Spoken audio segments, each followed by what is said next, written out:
ఆ నేత పార్టీని నమ్ముకుని కష్టపడ్డారు. గత ప్రభుత్వ హయాంలో ఎన్నో ప్రయాసల కోర్చి పనిచేశారు. అప్పటి వరకు ప్రత్యర్థిగా ఉన్న లీడర్ ఎంట్రీతో మరింత ఇబ్బందులు ఎదుర్కొన్న విధేయతతో మౌనమునిలా మారారట. చివరకు కార్యకర్తలు శ్రేణులు కలుగు చేసుకుని పోరాటాలు చేసే వరకు వచ్చింది.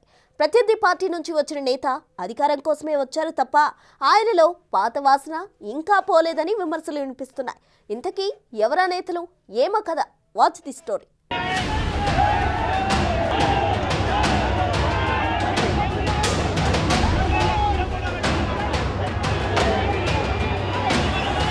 పటాన్ చెరువులో కాంగ్రెస్ పాత నేతలు వర్సెస్ గూడెం మహిపాల్ రెడ్డిలా సిచ్యువేషన్ మారింది. వారి మధ్య మొదలైన వివాదం కాస్త ముదురు పాకాన పడడంతో అస్తం శ్రేణులు కార్యకర్తలు రోడ్డెక్కారు. సేవ్ కాంగ్రెస్ సేవ్ పటాన్ చెరువు స్లోగన్తో నిరసనకు దిగారు. మహిపాల్ రెడ్డి తమను బూతులు తిట్టారని బొల్లారం కాంగ్రెస్ నేతలు ఆరోపణలు చేస్తున్నారు. ఎప్పటినుంచో పార్టీలో ఉన్న వారికి, కొత్తగా చేరిన వారికి ఇబ్బందులు లేకుండా చూడాలని డిమాండ్లు తెరపైకి వచ్చాయి.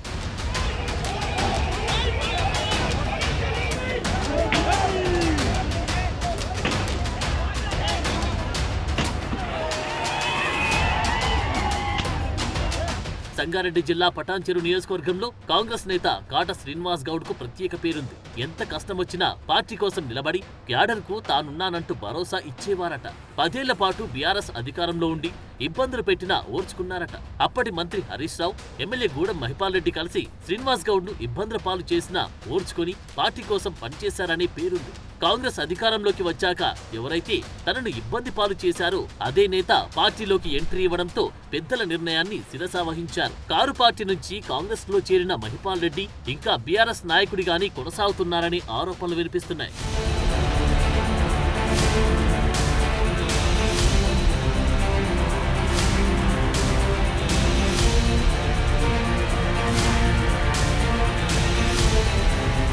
గూడెం మహిపాల్ రెడ్డిపై వస్తున్న ఆరోపణల్లో నిజం లేకపోలేదన్న వాదనలు ఉన్నాయి. ఆయన అధికారిక క్యాంపు కార్యాలయంలో మాజీ సీఎం బీఆర్ఎస్ అధినేత కేసీఆర్ ఫోటో ఉండడం, సీఎం రేవంత్ చిత్రపటం లేకపోవడంతో హస్తం క్యాడర్ ఆగ్రహం వ్యక్తం చేసిందట.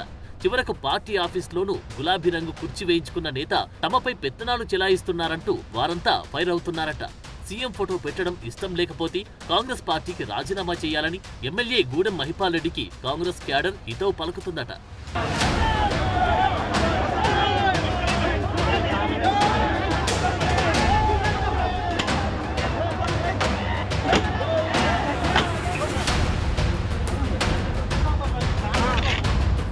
గతంలో కాటా సర్పంచ్ పదవిని కూడా నాడు అధికారంలో ఉన్న గూడెం తొలగించేసేలా చేశారట. బీఆర్ఎస్ పాలనలో తనని ఎన్ని ఇబ్బందులకు గురిచేసినా సొంత ఆస్తులు అమ్ముకుని అప్పుల పాలై మరీ క్యాడర్ను కాపాడుకున్నారు కాటా శ్రీనివాస్ గౌడ్. 2 సార్లు కాంగ్రెస్ పార్టీ తరపున పోటీ చేసి ఓటమి చెందారు. 3 సార్లు బీఆర్ఎస్ నుంచి ఎమ్మెల్యేగా గెలిచిన గూడెం మహిపాల్ రెడ్డి గత ఎన్నికల్లో కాంగ్రెస్ ప్రభుత్వం ఏర్పడగానే ఆస్తులు కాపాడుకోవడానికి కాంగ్రెస్ కండువా కప్పుకున్నారని టాక్ ఉంది. నియోజకవర్గ ఇన్ఛార్జిగా ఉన్న శ్రీనివాస్ గౌడ్ కు సమాచారం లేకుండా కాంగ్రెస్ లో చేరారట. మొదటి నుంచి కాంగ్రెస్ పార్టీలోకి మహిపాల్ రెడ్డి రాకను కాట శ్రీనివాస్ గౌడ్ వర్గీయులు వ్యతిరేకిస్తూనే ఉన్నారట.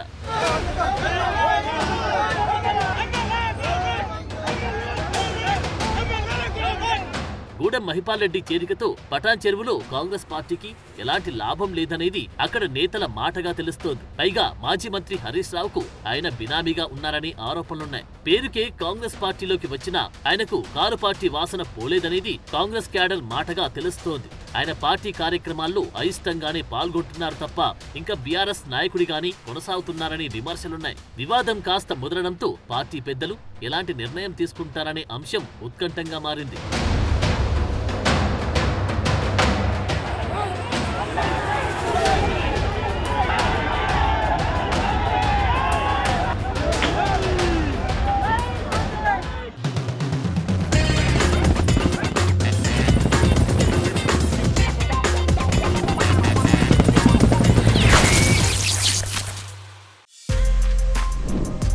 For more videos like this, subscribe Big TV channel.